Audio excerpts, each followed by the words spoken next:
Have you ever heard that classical music can make you smarter? Have you heard that music can decrease incidences of crime or increase good outcomes for patients undergoing surgery? Is it possible that classical music or music could affect how well we live life? What's really going on here? Let's talk about what could be happening. In the past episodes, I've talked about the fact that stress creates a physical or a physiological change in the body, meaning that when we feel stressed or fearful or worried, the way we think changes, our breathing changes, our heart rate changes, our digestion changes, our muscle tone changes. A whole lot of things physiologically happen within our system when we feel stressed. Many people have heard about the stress response being called the fight or flight, so the body experiencing stress and getting ready to run or fight. From a medical or scientific point of view, this is the body's fight or flight or sympathetic response, and the body's opposite response, the parasympathetic, is often known as the rest, digest and repair. So that's telling us that there are different modes that the body works in. Another way to understand the different modes of the body and how it works are to observe or measure the brain waves. In a healthy individual, we would cycle between these brainwave states through different times of the day and night, depending on what was most effective for us in life. That means that these different modes are there for different reasons. If you are very focused on a task and have high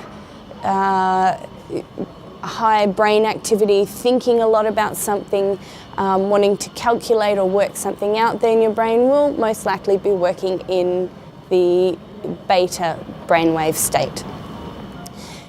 In a more relaxed state, like when you've stopped your work for morning tea and you get to sit down and relax and have a little bit of a daydream, then your brain moves to a lower frequency or the alpha brainwave state. This is really important because it helps your whole system relax and give it a break from the high energy output that it was using in the beta brainwave state.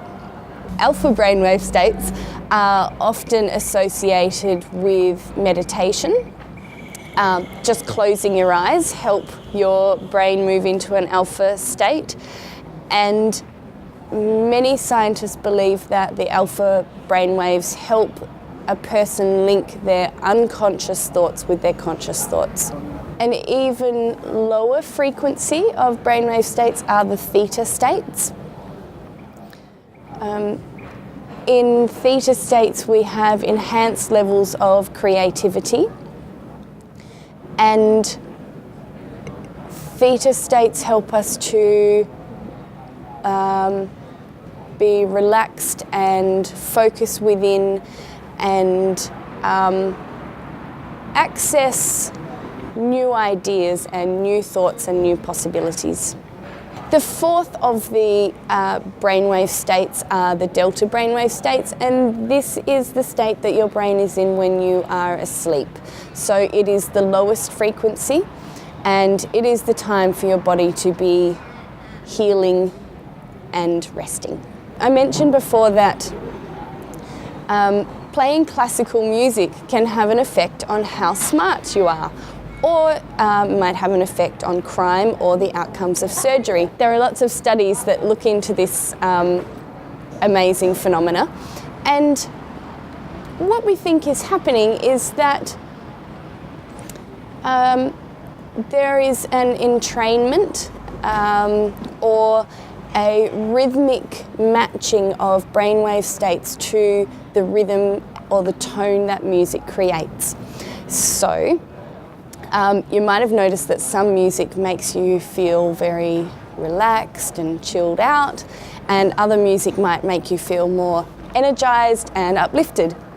This is because different music creates or fits into a different rhythmic cycle or measurement of hertz, and brainwave states also are measured in hertz. So how many cycles per second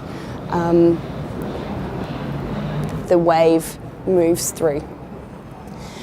Studies have shown that in Britain they played classical music through the subway systems in areas that had very high crime rates, and over 6 months crime was reduced by 33%, and physical assaults on staff working in the subways was reduced by 25%. So that's really amazing. Just playing some classical music through the area created a massive change in the way people behaved. If we look at the link between music and brainwave states, we could perhaps suggest that listening to some relaxing music changes the way that your brain works and allows you to relax and not be so violent or stressed out. There's a surgeon in Hawaii who played classical music to his patients before surgery, and they found some really amazing results, working out that all the signs of a system in stress were reduced. So heart rate and blood pressure, things like that that they measured were significantly reduced, thinking that this would create better outcomes for the patient in the end. So if it's possible to listen to music and have a change in the way that we think and feel and the way that our body works, this is a really great thing that you can do for yourself in life. We often think about needing to reduce or remove stresses in life, and what I'm more interested in doing is telling people how they can have a system that copes better with the stresses that they interact with. This fortnight, pull out your old CDs, go and find something new online. Mozart is a really great place to start, and you can expand your musical repertoire and improve your brain states and live a better life.